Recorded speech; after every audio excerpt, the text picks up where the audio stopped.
In case you haven't heard, Kreg just launched a whole new line of cordless power tools. They worked with me on my last video where I built some custom shop cabinets and I used their Foreman pocket hole system, which was awesome, saved me over 3 hours of pocket hole drilling. And they asked if I'd do another video highlighting this whole new suite of cordless power tools. I have most of these tools, but I would be an idiot not to take advantage of the ability to get some new swag. And I thought, I could compare and contrast these tools to my old ones or just do review videos on them, but that's already been done. And you guys probably wouldn't believe anything I said because the company sent me the tools and I'd probably feel morally obligated to say flattering things about it. So instead, I would take this opportunity to build something I actually need and wanted to build for my shop, which is a mobile tool cart. And I thought this would be perfect because I need storage for all this new stuff anyways. So I specifically designed this mobile tool cart to house this entire lineup of Kreg tools. Of course, it will work for the other tools that you might have. You might have to modify some spacing, etc. But I've been using this mobile tool cart for a couple months now in my shop. Zero regrets. Very glad I built it. So starting off here with the track saw. Initial impression, it comes with a extended plastic ridge, you can see there. So when you do that first cut, you're actually cutting into the plastic by design. That gives you a perfect straight edge and prevents tear out. So all that blue plastic you see that's come off, that's by design. I just clipped off the excess. I could have run it the full length, but I didn't feel like it. I just clipped off the excess and it's fine. Initial impression of this track saw, it's legit. This is my go-to track saw now. If I'm just doing 4-foot cuts, that's what I'm doing. The grip on the track is awesome. I don't even need clamps. It stays firm. Very, very impressed with the track saw. It's cordless, which is great because my other track saw is not cordless. And it also has the bag. There's still a lot of dust that comes out because it's not hooked up to dust collection, obviously, but all that dust shoots out front. It's not coming back in your face. That bag is catching everything that comes back. So very impressed with the Kreg track saw on initial use. The jigsaw here, it's nice. It's a different grip from my DeWalt one, so that takes some getting used to. I also don't like how the trigger is just a stop and go. You can adjust the speed, but it's on the dial. My DeWalt jigsaw has a trigger, so if I want it to go slow, squeeze it a little bit. I want to go faster, I squeeze it more. I like that a lot better. This one is just like an on-off, and you have to adjust the speed with the dial. Really like this cordless multi-tool here. I use it a lot for my CNC work where I have tabs and I need to cut these tabs off. And I know what you guys are thinking. Oh great, we're watching a video on how to build something and homeboy is throwing his shit right on the CNC machine. Yeah, well, I bought a CNC machine, so I'm going to use it. You guys don't need a CNC machine to do this. You can use your jigsaw and just cut your straight lines. You can make a template and use a router to do it. So there's tons of options here. I wasn't going to spend all day using a jigsaw when I have a CNC. So I use what I have.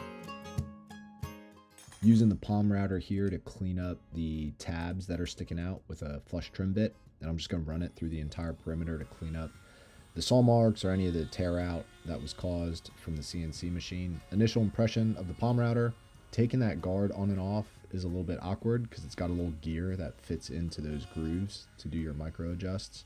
If you don't have a palm router, then I guess you wouldn't know any better, but my Milwaukee cordless palm router is a little smoother to get that guard on and off. But like I said, it's quiet. I haven't had any issues with power, so it's got a quiet motor and seems plenty powerful enough to do one-handed palm router type work.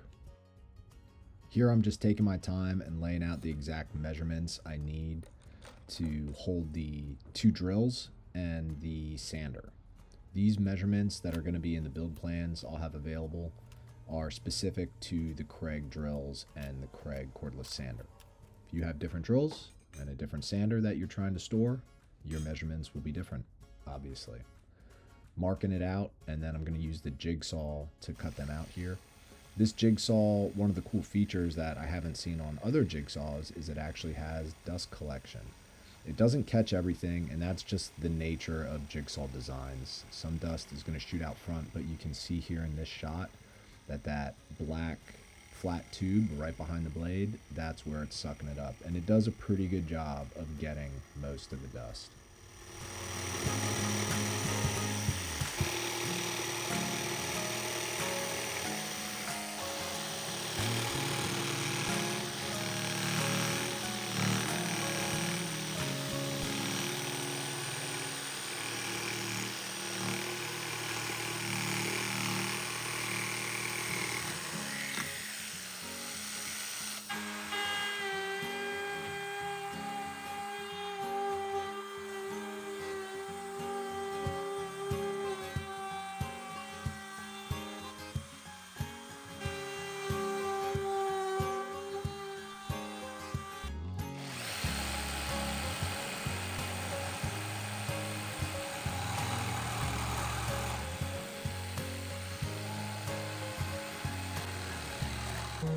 First impression of this sander is it's very controlled and smooth. When you buy a random orbital sander, there's different versions of them, and it dictates how big the random circles it generates are. This one is a 3/32 inch, so it's very tight circles, which gives a very nice, controlled, smooth finish. It's not going to be as aggressive as other sanders, but this one is ideal for finish work. And when you're doing odd angles, like I'm going around the corners there that you saw, it's very controlled and it doesn't bite in and it doesn't overeat your workpiece that you're working on. So the dust collection on it is pretty good as well. A lot of it gets caught in the bag, and if you have it hooked up to a vacuum, it works even better. Now this thing here, this Rebel pocket hole system, is first of its kind on the market. Completely cordless. It has built-in dust collection, and if you're not hooking it up to a hose like I have here, it's got a little plastic tray, almost like an old school pencil sharpener. So if you just need to run upstairs or some interior space real quick and do a few holes and you don't want to worry about dust, it'll collect a good amount of dust in that. You don't need to hook it up to a vacuum. Obviously, it works better when it's hooked up to a vacuum, but once you get this thing dialed in for the size of wood and the size of screws you're using, you just place it, it stays put, you pull the lever, and it drills the holes. Very slick, very easy, very impressed with this. If it's worth screwing, it's worth gluing, my old man used to say. So I'm adding glue, throwing some brad nails in there to hold everything in place so it doesn't drift while I screw the pocket holes in. All right, here's the auto setting on this impact driver, set to A for auto. So if you go slow, it'll cam out on itself, so you don't go too hard. But if you give it a little tap, it'll ratchet there.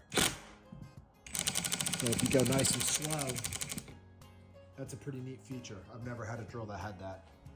It makes it nice when you're doing pocket holes like this, because you want it to drive in quick and have the compact nature of a impact driver, but you don't want to over torque. That's nice.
Here I'm just adding 4 scraps of wood to the corners so that when I mount the wheels, it's got more material to bite into.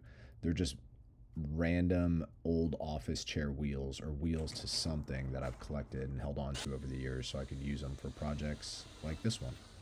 So adding that extra material, a good trick if you want to drill straight holes and you don't want to bring your whole workpiece over to the drill press, you can take a scrap piece of wood like you see there, use your drill press to drill a hole so you know it's a perfectly plumb hole, and then you clamp that block to your workpiece and you use that as a drill guide to drill them in. So just drilling holes, snapping these in. I'm not gluing them in case I want to take them out later, but they work perfectly.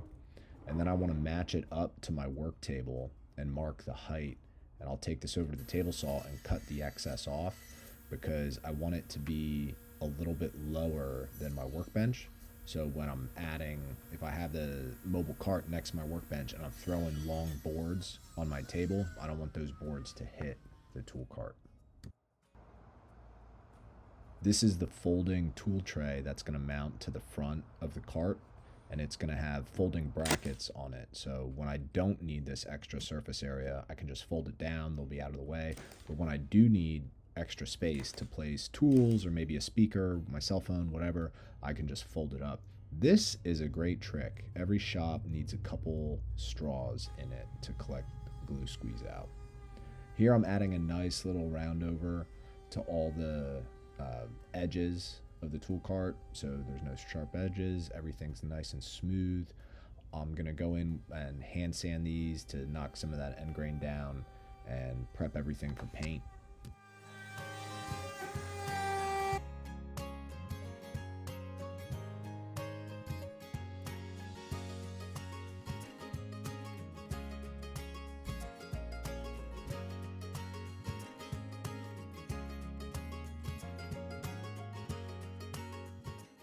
I used to have one of those Greco cordless paint sprayers, and when it worked, and when it didn't, and it was very frustrating, and it got to the point where it was not working more than it was working. It would get clogged halfway through a spray and ruin everything, and then I'd have to clean it, and the time it took was just not worth it. So in a fit of rage, like I do with most of my tools that stopped working on me, I smashed it to bits on the ground, and from then on I haven't looked back, and I'm just old school with a roller and paintbrush, and it really doesn't take that long.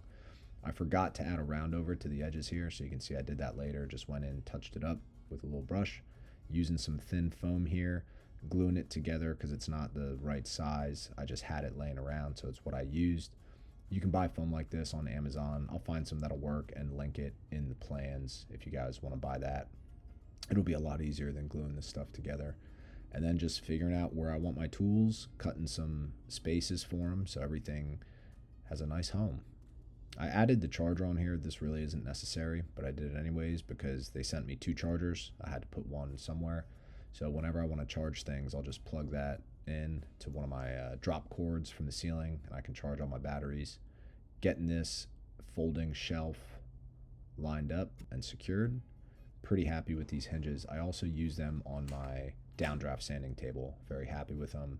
Amazon links for those will be included in the plans as well. I 3D printed some of these battery holders. These are actually for my DeWalt batteries. They work for the Kreg ones as well. They don't click and lock in, but I don't need them to lock in. I just need them to drop in. So 3D printed some of those to hold the extra batteries on the side. That about does it. I added some magnets on the side to hold my drill bits, and I am very happy with how this came together. I use it every day, almost every day. No regrets. Very happy with the design. It was super easy to build, knocked it out in like a day. If you guys are interested in building this, build plans are available. Let me know if you have any questions in the comments. Thanks for watching.